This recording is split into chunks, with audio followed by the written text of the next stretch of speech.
আপনাদের প্রণাম জানাই, বয়োজ্যেষ্ঠদের বন্ধুদের শুভেচ্ছা জানাই। যেটি শীত আছে, সেই শীতের মধ্যে আপনারা কষ্ট করে আছেন। দেখবেন এই কষ্টটা আমরা দিতে চাই না বলেই আমরা চেষ্টা করি মানুষের পাশে দাঁড়াবো।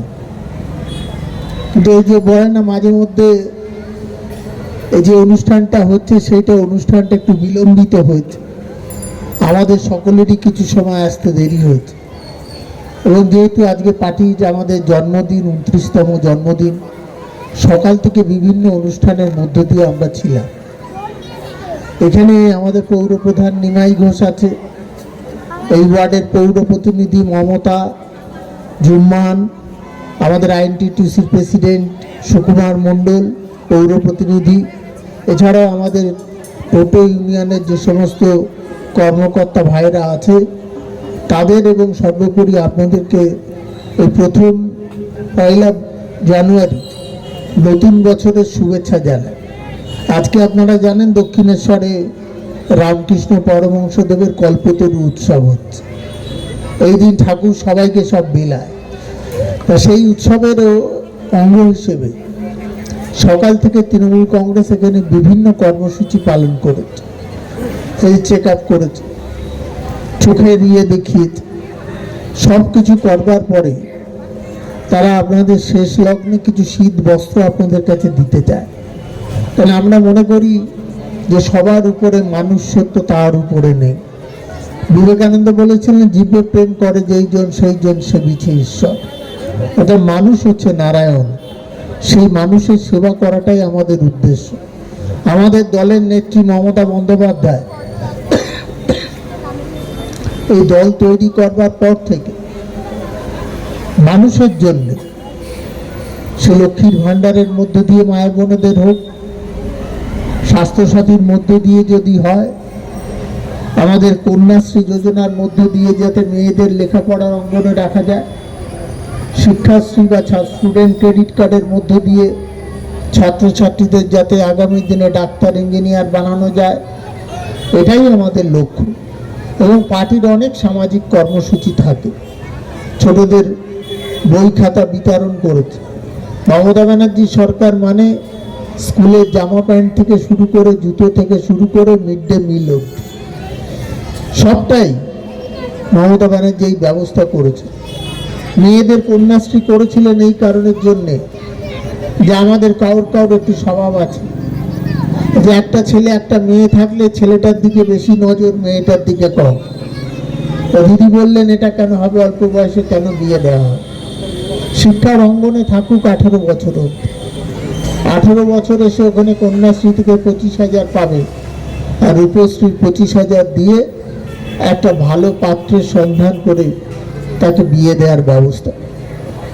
একদিকে যখন ঈশ্বরচন্দ্র বিদ্যাসাগর ভেবেছিলেন বাল্যবিবাহ বন্ধ করবার কথা, মমতা ব্যানার্জি প্রকারান্তরে অন্যভাবে সেটাকে বন্ধ করবার জন্যে সময়োপযোগী করে নির্দিষ্ট সময় যাতে একটি মেয়ের বিয়ে হয়, সেই জন্যই কন্যাশ্রী যোজনা করেছে। এই কন্যাশ্রী প্রকল্পের মধ্যে দিয়ে আপনারা যদি পরিসংখ্যান দেখেন, দেখবেন ছেলেদের থেকে মেয়েরা লেখাপড়ায় এখন বেশি ভালো রেজাল্ট করে। তার কারণটা হচ্ছে, মেয়েদের ওই সেই যে সময় দিয়েছিল তখন অনেকে বলেছিলেন এই কম পয়সায় কি হবে। কম পয়সাটা বড় কথা নয়, আমার পেছনে সাহায্য আছে কিনা। আমার পেছনে বাবা মায়ের যেমন ঐকান্তিক সাহায্য থাকে, তেমনি সরকারের কোনো সাহায্য আছে। এই যে স্বাস্থ্যসাথী কার্ডের কথা আমরা বললাম, এটা মেয়েদের নামে করা হচ্ছে। কেন বলুন তো? যে বাপের বাড়ির লোকরাও যাতে সুবিধা পায়, আবার শ্বশুর বাড়ির লোকেরাও যাতে সুবিধা পায়। এই যে আমাদের কালকে মধ্যমগ্রাম পুরসভায় স্বাস্থ্যসাথী কার্ডের চালু হবে। এখন থেকে আপনারা স্বাস্থ্যসাথী কার্ড নিয়ে ওই পৌরসভার হাসপাতালে স্বাস্থ্যসাথী পরিষেবায় যে ব্যবস্থা আছে সেই ব্যবস্থা অনুযায়ী আপনারা সুযোগ পাবেন। এটা আমরা করতে পেরেছি। আমরা অনেক দিন ধরে চেষ্টা করছিলাম মিউনিসিপ্যালিটি হাসপাতালে, অনেকে বলেন বিল বেশি হয়ে গেছে, অমুক হয়ে গেছে, সেই জন্য আমরা ওই স্বাস্থ্যসাথী কার্ডের ওখানে চালু করি। এবং আমরা মনে করি, আপনারা দেখবেন যখন মধ্যমগ্রামে এসেছিলেন তখন মধ্যমগ্রামে কোনো থানা ছিল না।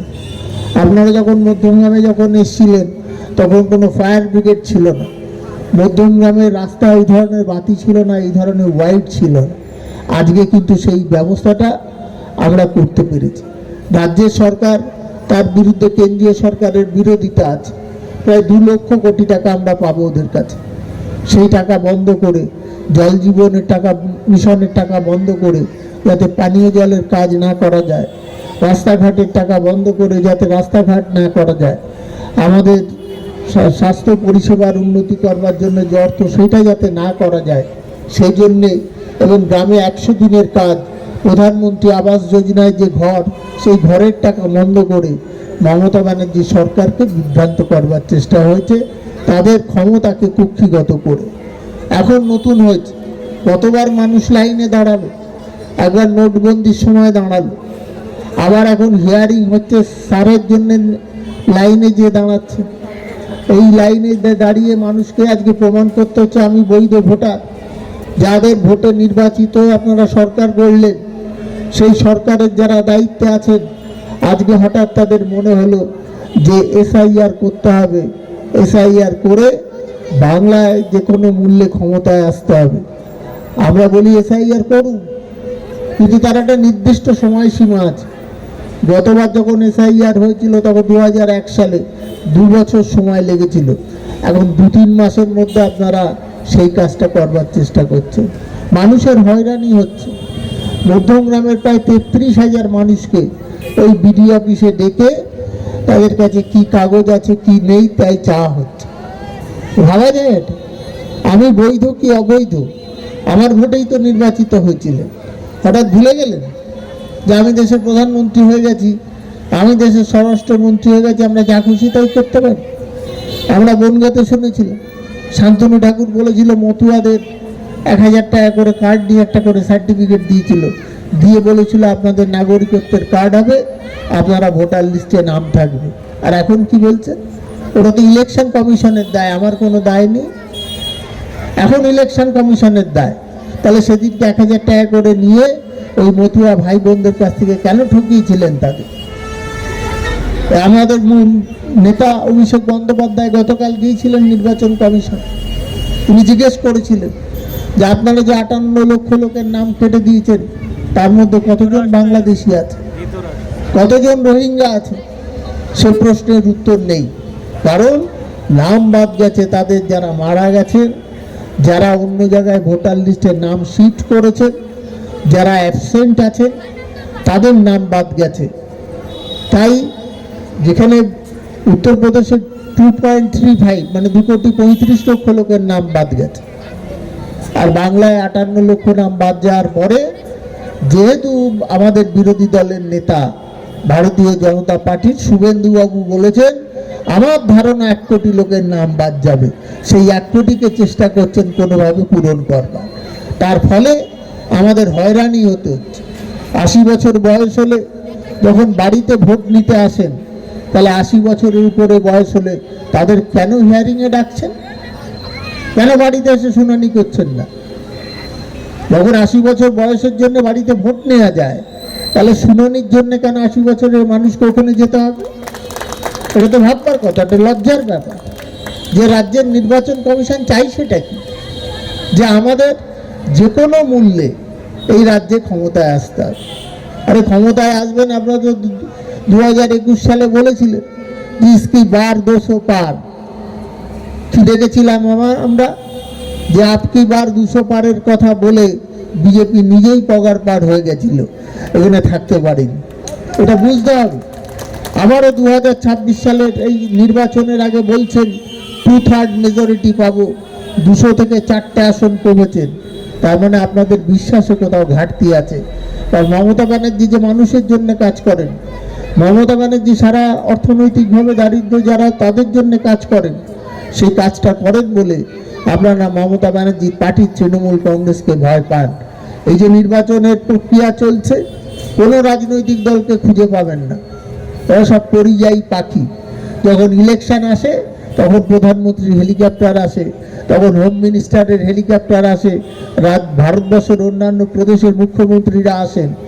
এরা পরিযায়ী পাখির মতো। শীতকালে দেখেন কিছু পাখি আসে আর কিছু পাখি চলে যায়। এরাও ঠিক তাই। নির্বাচন আসলে এদের খুঁজে পাওয়া যায়, তারপর নির্বাচন মিটে গেলে আর দেখেছেন? আপনারা তো 21 সালের নির্বাচনে ছিলেন, আপনারা তো 24 সালের নির্বাচনে ছিলেন। সেই সময় যারা আপনাদের কাছে নির্বাচনে ভোট চাইতে এসেছিল তাদের এখন দেখতে পান? পান না। তাদের পান, সকালে হোক বিকেল হোক যাদের পান তার নাম তৃণমূল কংগ্রেস। তাদের সৈনিকদের আপনারা পান। তারা টোটো অটো চালাতে পারে, কিন্তু তাদের একটা মন আছে। তারা মনে করেছে আমাদের ছোট ছোট ভাই বোনেদের হাতে স্কুলের খাতায় পেন্সিল এগুলো দেওয়া দরকার, বয়োজ্যেষ্ঠ মানুষদের শীত বস্ত্র দেওয়া দরকার। এটা তৃণমূল কংগ্রেস, তারাই এটাই ভাবনা ভাবতে পারে। তাই মমতা ব্যানার্জির আজকে প্রতিষ্ঠা দিবসে আপনাদেরকে আমরা আনুষ্ঠানিকভাবে যে কিছু শীতবস্ত্র উপহার দিতে পারছি, এটা আমরা দান বলি না, আমরা উপহার বলি। যে আমাদের দিদিরা, আমাদের মায়েরা, আমাদের বোনেরা, আমাদের ভাইয়েরা সবাই আমরা একে অপরের পরিপূরক, আমরা সবাইকে নিয়ে চলতে চাই। তাই তো আমরা তৃণমূল কংগ্রেসের সৈনিক হিসেবে আপনাদের কাছে এত প্রতিকূলতা থাকা সত্ত্বেও, সমস্ত বিরোধিতা থাকা সত্ত্বেও, আমাদের এই যারা শুধুমাত্র ই রিক্সা বা এগুলো চালায় তারা এটা মনে করেছে ইউনিয়ন করা মানে শুধু নিজেদের সঙ্গবদ্ধ রাখা নয়, মানুষের পাশে দাঁড়ানোটা আমাদের কাজ। এটা তৃণমূল কংগ্রেসের সৈনিক হিসেবে তারা এটা বুঝতে পেরেছে বলে তারা এই কাজটা করেছে। আমি ধন্যবাদ জানাই তাদের। আর আপনাদের সময় নষ্ট করব না, কারণ যত রাত হবে তত আপনাদেরও মুশকিল হবে। আপনারা সকলে ভালো থাকবেন এবং আমি আশা করব যে ভালো থেকে আপনাদের আশীর্বাদ শুভেচ্ছার মধ্য দিয়ে আমরা আগামী দিনে আবারও যেন আপনাদের সেবা করার সুযোগ পাই। সবাই ভালো থাকুন। জয় হিন্দ, বন্দে মাতরম। তৃণমূল কংগ্রেস জিন্দাবাদ, মমতা বন্দ্যোপাধ্যায় জিন্দাবাদ, অভিষেক বন্দ্যোপাধ্যায় জিন্দাবাদ।